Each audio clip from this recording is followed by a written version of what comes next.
for myself.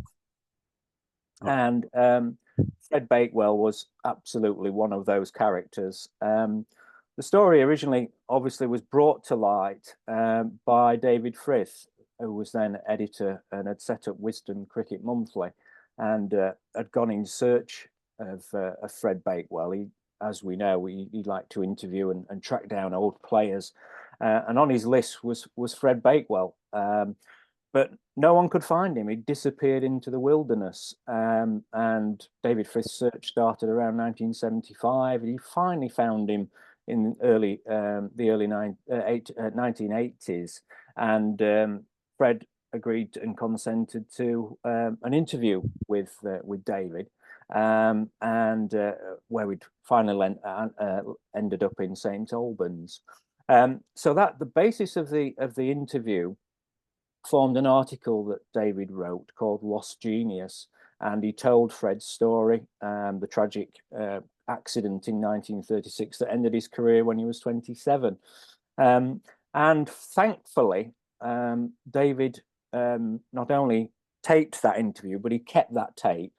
And then several years ago, when I became really interested in finding out the full story, if I could, about Fred Bakewell, I approached David, who I've known for some time, and he was more than willing to let me have access to that elusive tape, which is 45 minutes of tape on one side, and then when the tape ran out, 45 minutes on the other side, chatting to Fred, and it was absolutely fascinating. Much of which went into that article that David wrote, and some of the nuggets that didn't go in, I was able to extract, but it really formed the basis of the project that I hope to do the biography on with Fred as the core subject. David was absolutely thrilled because he'd uncovered Fred back when, but he felt that another generation of cricket followers and those students who are interested in the game's history and the players from the past really ought to know about Fred Bakewell, about his achievements, about the tragic accident, and also what happened to him after he'd gone and disappeared into the wilderness. So that was the real motivation. Yes, and Fred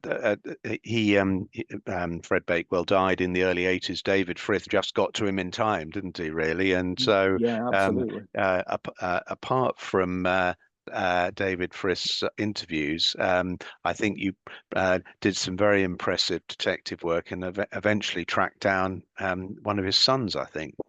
Yeah, and Ancestry, the online stuff now that you have access to is fantastic. So Ancestry was the basis of starting out looking at Fred's what became rather a complicated family history when you looked into it.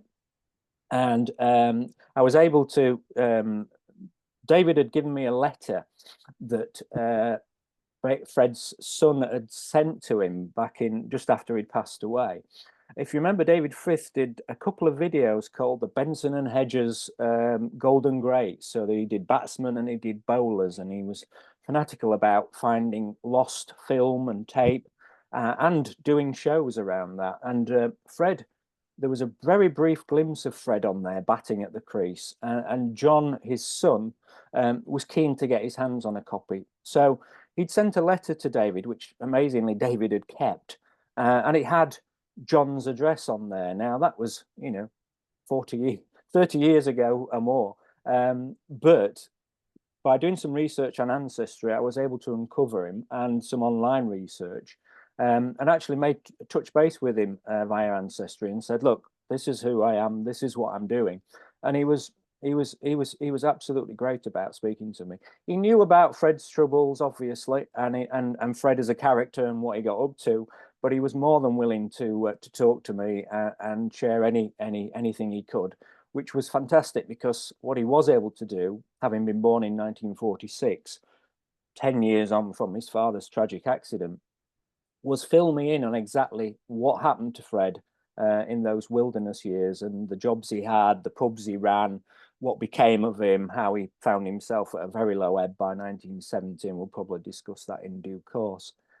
So it was a real breakthrough. The tragic thing was that having helped me and assisted me all the way along and filled in gaps, and we were in constant contact, I uncovered via his sister Joy that he'd become rather ill in recent months, and sadly he passed away 2 months before the book Oh, eventually got published. So I was absolutely distraught about that.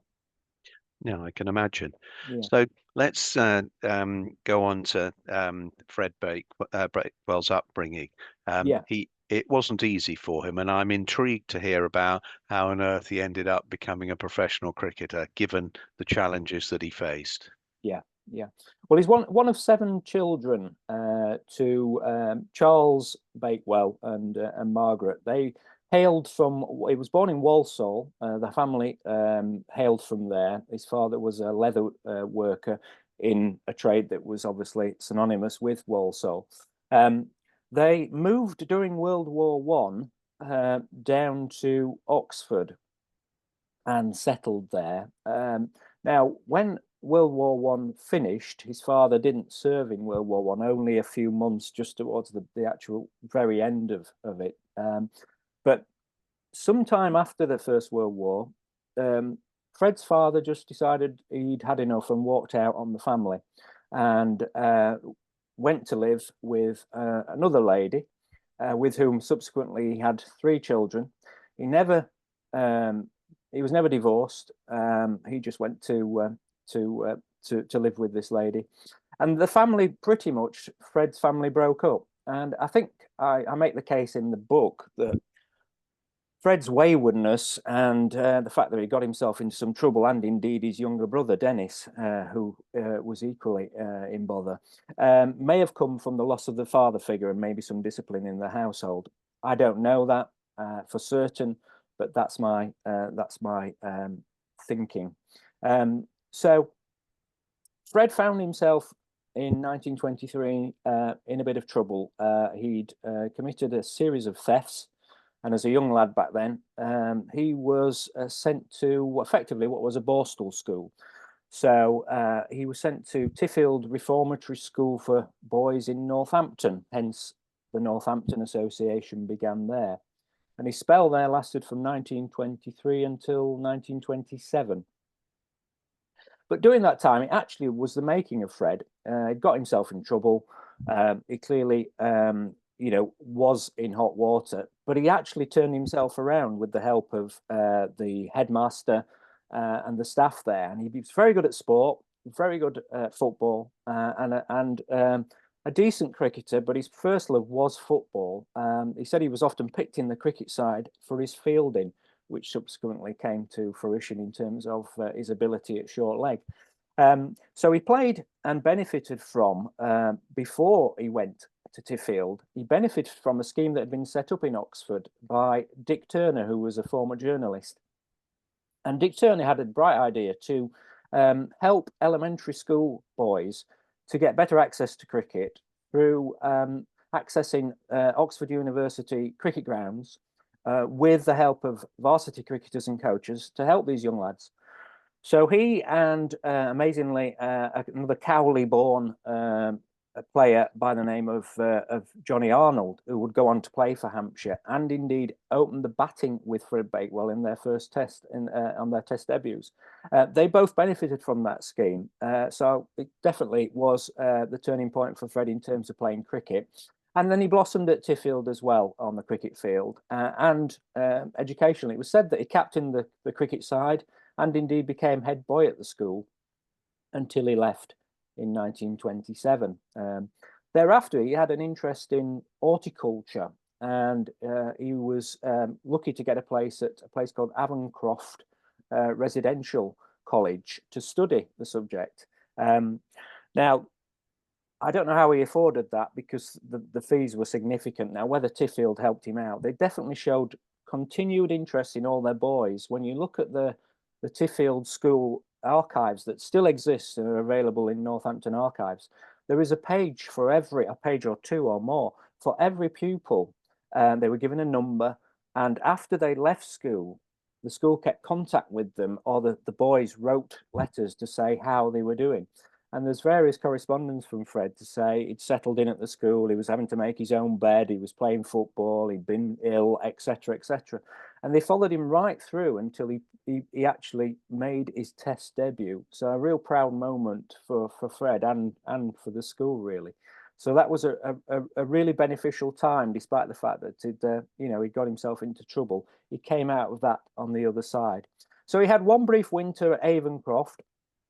He'd been noticed by Northamptonshire already. He'd been tried in a trial game. Actually kept wicket in that, which was something he did early on before he became a very good fielder. Didn't score any runs or anything in particular, but when he came back from Tiffield and Avencroft in that summer of 28, he got a few games with the Town and Ground club at Northampton, obviously part of Northampton, and also the Northamptonshire Amateurs, which was a feeder club to the county side. And one particular innings, he made over 150. And Northamptonshire were continually struggling generally, but particularly with regard to batting. And on the basis of that innings, he was chosen to make a first-class debut in 1928 against Essex. So that was the start of it. Yes, so he in many ways it was an amazing transition he made as a teenager, wasn't it? Because the family was obviously in real trouble, but somehow or other he managed to work his way through whilst at the same time learning to play cricket to a high standard. So if we look at his career now, Mick, he obviously played for Northamptonshire. They weren't the strongest side back then, and I think I'm right in saying that probably there was Nobby Clark, Vallance, Jupp, and Fred Bakewell were the sort of three key players, and the rest of them were relative journeymen. So his average, first class average, 14,500 runs at 33.96. He scored 1,000 runs in pretty much every full season he played. It was a very impressive performance. Is that a fair assessment? No, absolutely. As you say, he made in his full 8 seasons, he made 1,000+ runs every time. His lowest, I think, was about 1,400 when he had a bad season in 32. And his highest, he set the record for the most runs by a Northamptonshire player at the time, was just over 2,000 in 1933, which was his real golden summer. Early on, he was thrown into, as many youngsters are when they first come into a side like that, a first-class arena. Oh, you can field at short leg. So, get yourself in there. Nobody else wants to do it. So Fred impressed very early on, rather than with runs, but with catches. In his first game on debut at Kettering against Essex, he took 5 catches, mainly off the aforementioned Vallance Jupp's off spin, and obviously got the job for life thereafter. But he enjoyed it. He really did enjoy the position at short leg. He did field at slip on occasion, although he always said he didn't enjoy it, and he took some wonderful catches there as well. But short leg was really his speciality. And in the return fixture against Essex, he took 8 catches in that match, which I think remains a Northamptonshire record even to this day. So early on, the fielding got him in the side, kept him in the side. At the end of the first season, they obviously saw some promise in him and retained him for 1929, when the batting really started to blossom. And, he scored over 1,500 runs that season, scored his first hundreds, carried on taking the catches, and was really starting to make a name for himself. Yes, and I guess playing for a county that was perhaps not so successful, he got noticed by the England selectors, and he then embarked on a sort of stop-start international career. Yeah, that's right. That's right. He had only, sadly, 6 Test caps. First picked in 1931, played 3 of his 6 games under Jardine, and he had mixed views on Douglas Jardine, but we'll perhaps talk about that again briefly in due course. But yeah, he was picked against New Zealand. There was a one-off test in 31. It originally started out as being a one-off test, but New Zealand did quite well, and so they extended it to 3 Test matches. So Fred got himself a Test debut at Lords, and as I said earlier, there was a lot of debate obviously in the early 30s. Jack Hobbs had finally retired. It was who was going to open the batting for England with Jack Hobbs, and there were obviously a number of candidates around. Sutcliffe was obviously the incumbent, and it was a case probably it was who was going to partner Sutcliffe at the top of the order. Now, Sutcliffe was injured for that Test match, although he'll tell you he wasn't. I don't think he was too happy about it being left out, and he scored lots of runs around that match to prove that he was fit to play. But by the by, Sutcliffe was left out, and as I said, Johnny Arnold and his pal from Cowley and the elementary days in Oxford, Fred Bakewell, were chosen to open the batting in that game. Neither of them did a great deal. I mean, Fred scored 9 and 27, Johnny 0 and 34 in what eventually was a drawn game. Now, Johnny Arnold never played again at Test level, but Fred obviously clearly did it just enough to get himself in the next game, in the next Test, the second Test at the Oval. And with the returning Sutcliffe, he opened the batting. It was going really well. He'd made 40. In a decent opening partnership of 80 plus, when Sutcliffe called him through for a pretty dodgy single. Now, he didn't want to go, but he was the junior partner, so he sacrificed his wicket and was run out for 40, having settled in nicely. Sutcliffe went on to get his customary century, and that was the end of the game. There was no second innings because New Zealand lost by an innings. Now, the third Test was at Old Trafford, but for a strange reason, which was the whim of the selectors then and now, maybe, or certainly in past times, he wasn't chosen. There was a bit of parochial selection there. Eddie Painter came in at Lancashire to open the batting at Old Trafford, and so briefly his Test career was over, and it needed a heap more runs for him to get back in. Yes, so he didn't make it to the 32-33 tour of the Ashes in Australia. No. Was he under serious consideration for that? I think his name was in the hat, but he had a disappointing season in 32. He seemed to sort of be over anxious to score runs. He was a cavalier player at the top of the order. He'd have fitted in very well in today's cricket. But he seemed to be over anxious, and he wasn't getting the big scores that he needed. And of course, the side were often picked, July, August time, and the bulk of his runs came later in the season.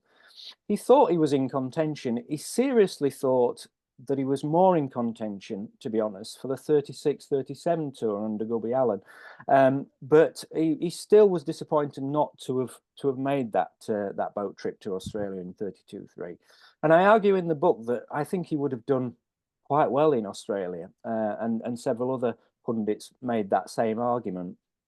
He was a cavalier player. He perhaps enjoyed those hard pitches. He's obviously an asset as a fielder, wherever you wanted to put him. So I think he really would have done quite well in Australia, but it just wasn't. It wasn't to be. And that disappointing season in 32, he still made 1,400 runs, but it just wasn't eye-catching enough to get him into the touring party. He did go on the tour to India the following winter, 33-34. You spend a lot of time in the book discussing that, and it was a long tour, but I got the sense from what you were saying that perhaps he was not regarded particularly well for his behaviour off the pitch. It didn't seem that extreme, but he got a few black marks for that. Yeah, that's right. Yeah, I mean, he got himself to India again under Jardine, who wanted to tour the country where he'd been born. So he got himself back into the reckoning with the performances in 1933, when, as I say, he scored 2,149 runs, and during that summer lifted the Northamptonshire highest score from up to 257 in consecutive matches. He played a superb innings at Wantage Road against Nottinghamshire with a double century, and then went for the next game to Swansea and lifted that tie score to 257 on a very good batting pitch. But that got him back in favour in terms of headlines and did get him on the trip to India, as you rightly say, Peter. Now, on that trip, there was talk that he contracted malaria because he had a very poor 34 season, which again impacted on his chances of getting a test against the 1934 Australians. But he did what you would call overindulge in the Indian hospitality, and he did get in with quite a clique of players who were doing exactly the same. Now, as a result, he did play in the third test of that series, three-match series out there, and he scored 85 in that third test. But he came away with what you might call not a great school report. The tour manager was critical of the way he'd behaved, and several others. And Jardine also added comments that didn't help when the selectors were looking at candidates to face the Australians in 1934, unfortunately. And he had a loss of form, which again would have held against him. Although interestingly, in your book, Fred Bakewell talks, pretty warmly about Douglas Jardine. He doesn't. He said he was difficult to approach, really, but that he felt he was a decent captain who would support his players. Yeah, that's right. I mean, David Frith opened up his interview with Fred back in '81 with a real discussion about Douglas Jardine and how he found him, etc. And he said he was a fabulous captain. He wouldn't ask his players to do anything that he wouldn't do himself. He did say he did wonder if he got the best out of his players, and sometimes he could be aloof, which we all know that was Jardine. But generally, yeah, as I say, he played under him and had good things to say about him in the main. So yes, he came away from that trip, as I say, with mixed feelings about his chances. The prize back then was obviously to play against Australia. That's what he really wanted, was that test cap against Australia, and sadly it was not to be. And those comments from 33, 34 really didn't help his case there. No, he wasn't the first or the last to suffer from poor tour reports, was he? No, But absolutely. he did eventually regain his place in the test side, and things were very much looking up for him. Yeah, that's right. He had a better season in 35. He was back to his best, and he got a surprise recall late on in the series against South Africa in the fourth and fifth Test matches, Old Trafford and the Oval again, and did pretty well. A couple of half centuries at Old Trafford and a 20 at the Oval, but didn't get a second innings. So, nothing remarkable, but nothing that would suggest that you needed to drop him again. But unfortunately and very sadly, that was to be his last Test cap. So just the six Test caps, as I said, none sadly against Australia, which was the real challenge back then, and the ones that the players really wanted, obviously, to be involved in, as they still do today, of course. But yeah, he had a very good season in 35, and he was approaching somewhere near his very best form again in a side that was continually losing and propping up the county championship. Yes, so his Test career in the end consisted of 6 caps, but a very good average, 45.44, and Yeah, I think anyone would have been pleased with that. But yeah, absolutely. tragedy struck, didn't it? And in 1936. Yeah, and I'm sure most people on the call are aware of what did happen to Fred. He had a pretty good season in 36, as I say. He thought he was close, although the runs again came a little bit later in the season. So again, he perhaps missed the selector's eye, but he thought he was close to getting a chance to go on that trip. And he's towards the end of August. Derbyshire, as we know, they're one and only. If we've got any Derbyshire supporters on there, they're one and only. Sadly, championship victory came in 1936 when they were a real force, largely homegrown as a side, and were dominating the county championship. to the point where they were pretty much on the brink when they came up against Northamptonshire at Chesterfield, and Northamptonshire were as usual propping up the bottom end of the table, and so Derbyshire probably couldn't have asked for a better opponent to try and finish off and secure the points that they needed to claim that elusive first title. So they met at Chesterfield in late August, with all the predictions being that Derbyshire would roll Northamptonshire over very quickly and progress towards the title. But Fred Bakewell had things to put in the way of that, and he made a superb chanceless double century, 241 not out in the second innings, that held Derbyshire up, and indeed put them under pressure to save the game. So he walked away unknowingly, having made that innings. It would be his final first-class innings, 241 not out, when he left the crease at Chesterfield. As I say, the game was a good one. Derbyshire was 7 down at the end and held on for the draw to make sure that they moved on to the next fixture to secure the title. And Fred and the players, that was Northamptonshire's final championship game that season, and it was time to leave and go home. So the players, as was the case in those days, they jumped in whoever's car was going to offer them a lift. Now, Fred Bakewell usually got a lift from Jack Timms, who lived in Northampton where Fred lived. On that evening, there was a player who jumped in the car with him, and away they'd gone. Dennis Brooks, the famous Northamptonshire player, was a young lad then, but he was due to jump in the sports car with Reggie Northway, the opening batter who'd come up from Somerset, and was due to take him back. But at the last minute, he got a lift from someone else, and so Fred dumped his cricket bag in the back of Reg Northway's car, and off they went. Open top Wolseley Hornet sports car, and off they went back towards home. They stopped for a little refreshment in a pub in Nottinghamshire.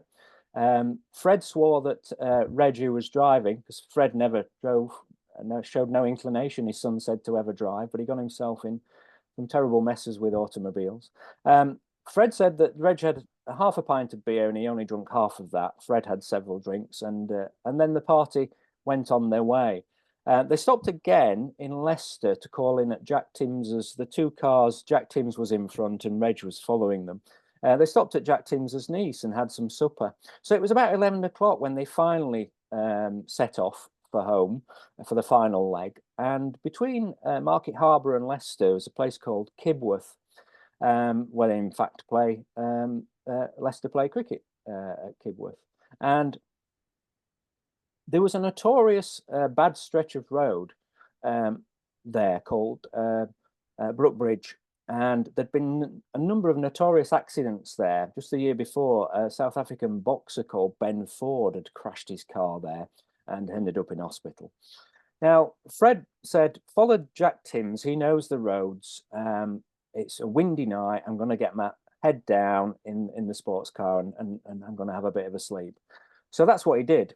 And the next thing he knew, he was in hospital. The car, at the inquest, it was determined to be accidental accident, but the final verdict was that Reg Northway must have been going too fast, took this bend, missed it, the car swerved, ended up in a ditch. Reg Northway was killed instantly, and Fred was taken to Leicester Royal Infirmary with very serious injuries to himself. The crux of the problem, I mean, he said to David Frith he'd lost all the skin on his hands, he'd got a shoulder injury, he'd got a fractured base of the skull, his right hand was very damaged, and ultimately that would be the injury that would mean that he couldn't play again. Yes, so it was a tragedy, and he, I would imagine, he at the age of what was he, 27, something like that. Yeah. He would have certainly played up to the war, wouldn't he? And whether he would have been too old after the Second War. Who knows? But he certainly would have played for another 3 complete seasons, and could well have continued to play for England. Could have gone on that 36-37 tour. But I know that you mentioned that he did make some slight attempt to come back, a bit like poor Colin Milburn, who lost his eye and then also attempted to come back, which was a sad reflection on his abilities. Yeah. I don't think Fred Bakewell even got that far, did he? No, sadly not. I mean, I write in the book and do a small piece called "What If" about had Reg Northway and Fred made it safely home on that late August night back in 1936. And you're right, Peter. Fred would undoubtedly have played those next 3 seasons. I would say he was young enough because players played well into their 40s in that era, and certainly post-war. He certainly, had he survived the war, whatever he'd have got up to, and that wouldn't have been guaranteed, knowing Fred. But had he survived the war, he certainly was young enough still to have played 46, possibly through as far as 1950. So, he'd already scored over 13,000 runs for Northamptonshire by then. Dennis Brooks, of course, went on to score nearly 30,000. But to be honest, Fred really wouldn't have been far behind Dennis Brooks as Northamptonshire individual scorer, highest scorer of runs. And you're right, he possibly would have got that chance to play Test cricket again had the runs come again. He may have got an opportunity against the Australians in '38. He could have been at the other end or partnering Len Hutton when he scored his 364 at the Oval instead of Bill Edrich. He could have played against the West Indians in 1939. I doubt he perhaps would have been able to play Test cricket post-war, but he would still, I think, have been able to play county cricket for Northamptonshire. So after the accident, he was in hospital for 5 weeks and then came home, and they were originally optimistic about his recovery. He had at least 3 operations. There was bone grafts tried. Obviously, medical wasn't what it is today, but the opportunity really it was a non-starter. He was Northamptonshire still wanted him, but he wasn't fit. Obviously, he wasn't able. He couldn't hold a bat. He was unemployed. His life started to unfold. His marriage broke up. His first marriage. He found himself pretty much destitute. There was a Fred Bakewell fund set up to try and help him by the Northamptonshire scorer and pal Leo Bullimore. And that did help him get him back on the straight and narrow. There was talk that he was sleeping rough and sleeping in the dressing rooms at Wantage Road. He didn't deny that. So he found himself at a very low ebb.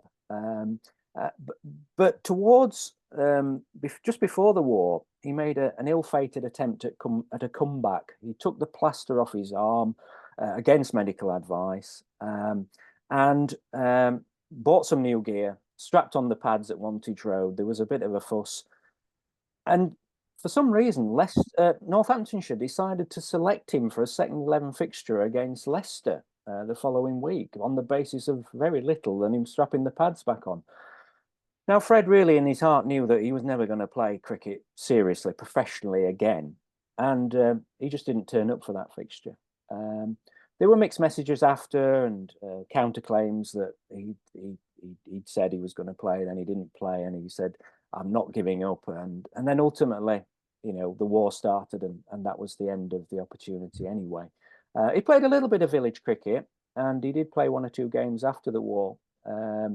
But obviously, his chances of playing professional cricket had gone. Yeah, so it was a tragedy for him, and of course he then lived for over 45 years, didn't he? After that, and I got the sense from the book that he never seemed to be bitter, even though it must have been hugely upsetting for him to see his career cut off like that. And as you rightly said, people's careers went on for a long time then, didn't they? Yeah. So he would have been looking forward to at least 10 seasons as a professional, if not more.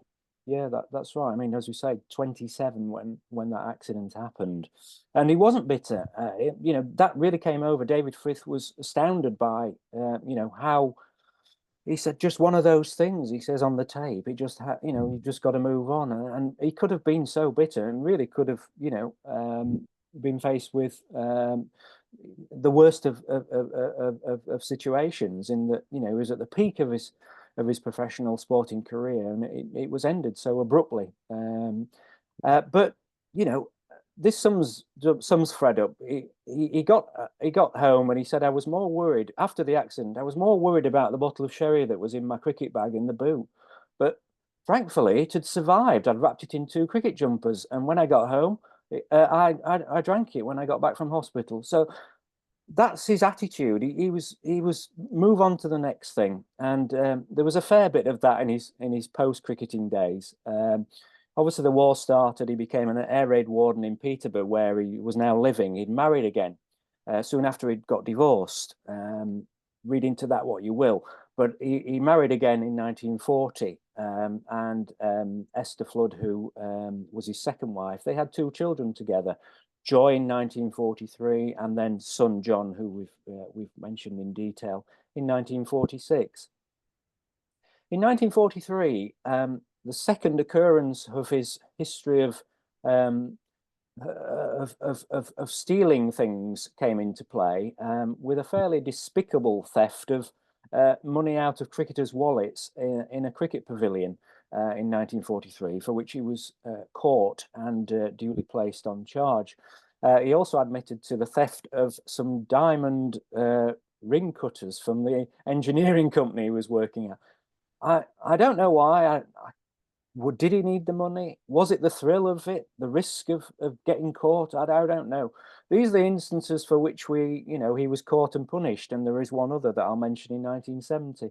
But there was something in the makeup of Fred Bakewell, and his younger brother Dennis got into equally hot water, that he just couldn't resist something like that.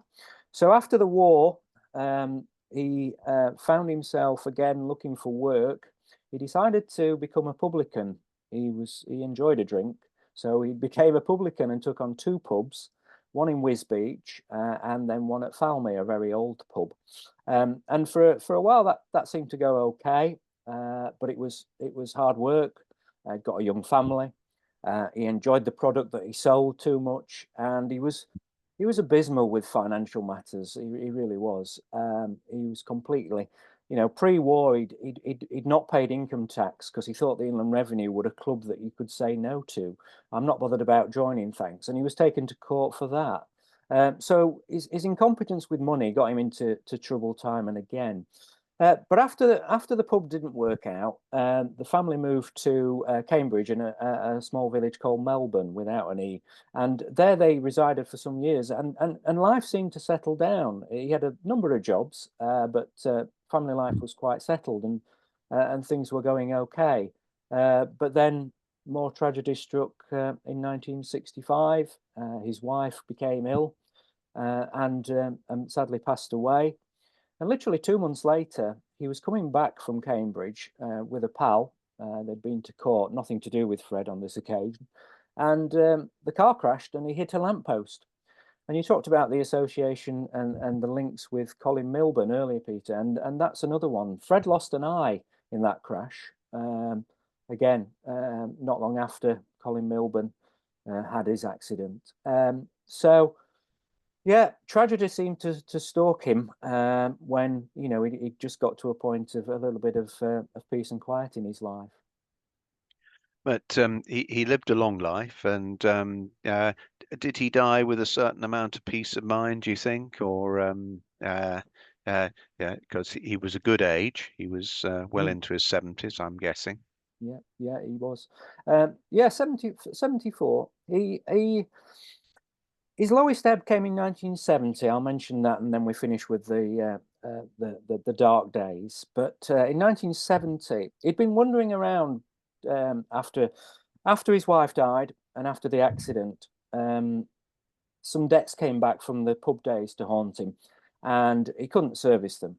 They had to sell the family home. By then, there was only John and Fred there. Now, John was starting a life for himself, and he went his way, and Fred went his way. And for some time, he'd sleep at friends. He'd find the odd job, You know, he became a bit of a wayfarer, really. And in 1970, he found himself in court again because he was charged with stealing, um, well, some ginger beer or wine and some chocolate biscuits from an old Lipton store in Royston, Hertfordshire that he worked at. Again, another theft. For what reason he would so desire to do that, I don't know. But he found himself in court and he faced 2 years of probation. And one of the cricket journalists was in court that day and described Fred as sat there looking really sorry for himself, clutching a felt hat and an old coat. And he said, "I'm going to walk away and I'm going to start again." And I think finally that's what he did do after that. He met his final partner, Dorothy Hare, sometime. His son says in a pub, which wouldn't surprise me in the 1970s, and he settled with her in St Albans, which was where David Frith finally found him and went to interview him in 1981. So the latter part of his life did seem settled. After David had seen them there, they decided to move to Bournemouth for the sea air, etc. And they spent 1 or 2 years there. And then sadly, Fred passed away. He said he was tired one evening. I'm off to bed, and he had a heart attack and passed away. He was a heavy drinker. His son said he smoked a lot, and so that probably caught up with him, his lifestyle. He was one to enjoy company. His daughter said he was very handsome and the ladies liked him. So all in all, he had plenty of fun despite all of the tragedy that occupied his days. Yes. So, final sort of question really was about his ability and the perspective on him.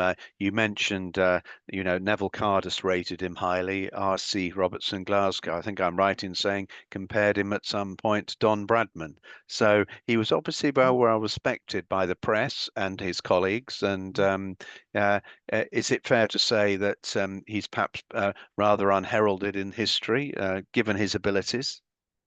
Yeah, I think the premature end to his career clearly played a part there, obviously. But yeah, certainly, Crusoe, R.C. Robertson Glasgow rated him very highly, compared him to say on his day he could have battered with Bradman in not on equal terms. Now that is praise indeed, and that was largely formed, I think, from the innings he played in 1933 against Nottinghamshire, when Robertson Glasgow was in the press box and was astounded by that display. He said he compared to anything that Trumper or McCartney could have done, he repeated that years later in an article in the Cricketer.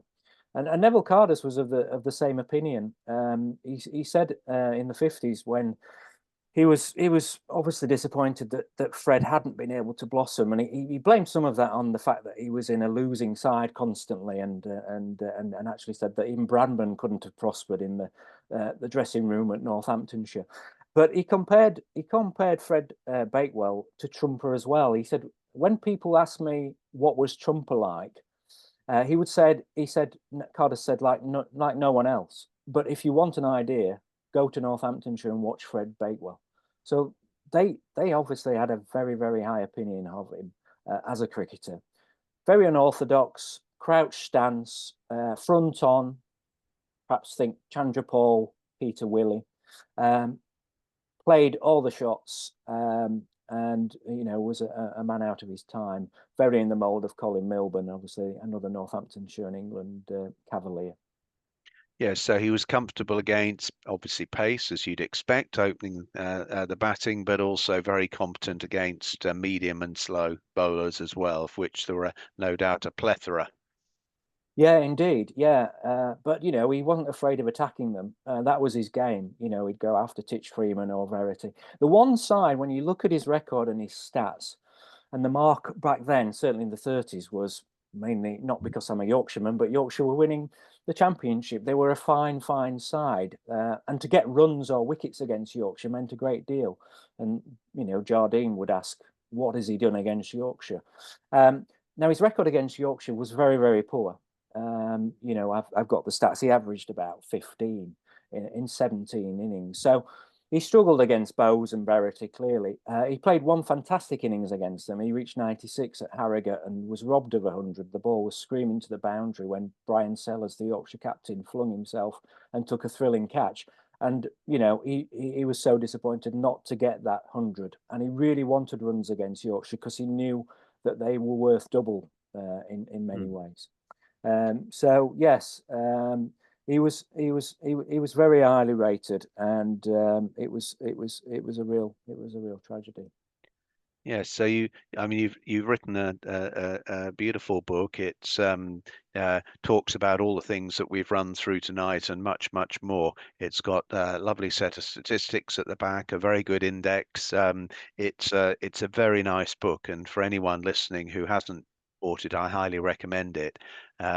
It's available at the ACS on the website there, but also I know you've got some signed copies, Mick, I think, haven't you? Yeah, absolutely. If anybody wanted a signed copy or a dedicated copy, I'm sure they can get in touch via Peter or the Cricket Society and put them in touch with myself. And I'm happy to sort of talk to people and arrange a copy, a signed copy or whatever, to be sent directly to anybody who would like one. Absolutely. And I think if it's okay, Mick, we'll just see if the people attending, if they've got any particular questions they'd like to throw at you. Yeah, please. There's an awful lot there. Yeah. Would anyone like to ask some questions? Just talk as opposed to put them on the chat.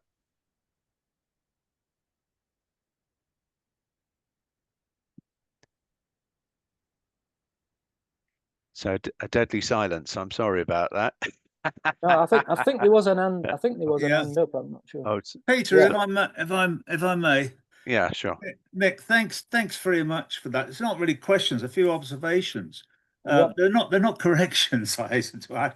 I mean, the parallels with Colin Milburn, unfortunately, go so much further as well. That I hadn't realised this until you said it. That Fred, I always called him Freddie Bakewell, but nowhere do I see that being said. But anyway, Fred was run out, you said, in his second test. Colin Milburn was run out in his first test innings for naught. He ran himself out. And in the second innings, he very nearly got 100. He tried to hit Lance Gibbs for 6 and he got bowled. So there's a parallel there. I mean, sadly, the car crash thing in Northamptonshire extends beyond the two. And Valence Jupp was in a car crash and killed a young man who was the cousin of a teacher of mine.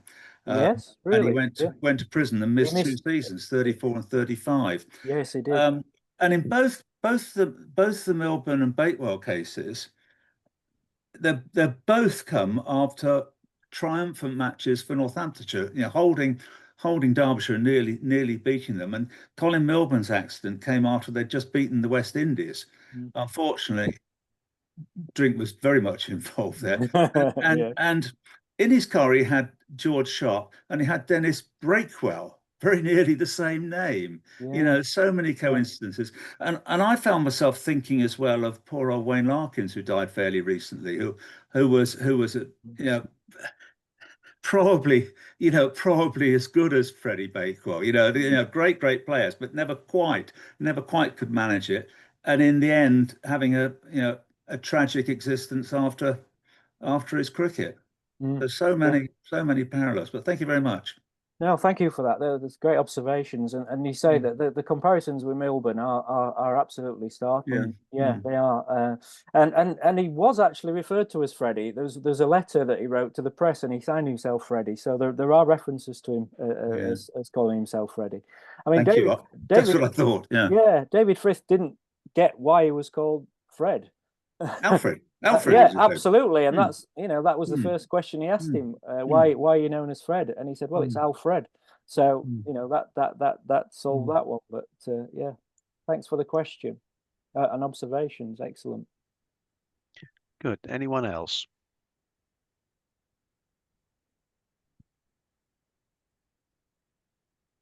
Well, I think you've probably done a very thorough job there, Mick, and thank you very much for answering all those questions and painting a really interesting picture of Fred Bakewell. There'd been many sad times for cricketers, haven't there? Whose careers have ended, or they found the end of their career very difficult to deal with. David Frist's obviously written about that in terms of people taking their own lives. But in a way, I was quite encouraged by the fact that Fred Bakewell did have some peace of mind at the end of his life, because he was a drifter, wasn't he? And he found it very difficult to settle down. He obviously had this issue with compulsive stealing, whatever the fix was that you alluded to. It's hard to know, isn't it? But he seemed to get up again and had another punch, but seemed to get up and continue to live his life. So it's very reassuring in a way that he didn't end up as a bitter man. Yeah, absolutely. Yeah, and you know, the ultimate, as David's written about, was sure maybe, but it never seemed to cross Fred's mind that you know, he seemed to get on with it and look forward to the next day, and you know, there was no retreat. Well, look, thank you, Mick. We've done an hour now, which I think we've eaten into your evening. It's been a real pleasure, and we much appreciate you joining us.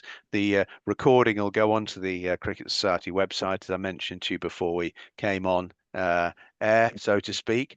And I'm absolutely delighted that you've been able to attend, and I've certainly learned a lot about a cricketer I knew next to nothing about. And he's a deserved hero in Northamptonshire circles. I think there's no doubt about that. No, he is. Thank you, Peter, and thanks for everyone who's joined the meeting. Very much No, it's a appreciated. pleasure. Thank you. Thank you. Thank you.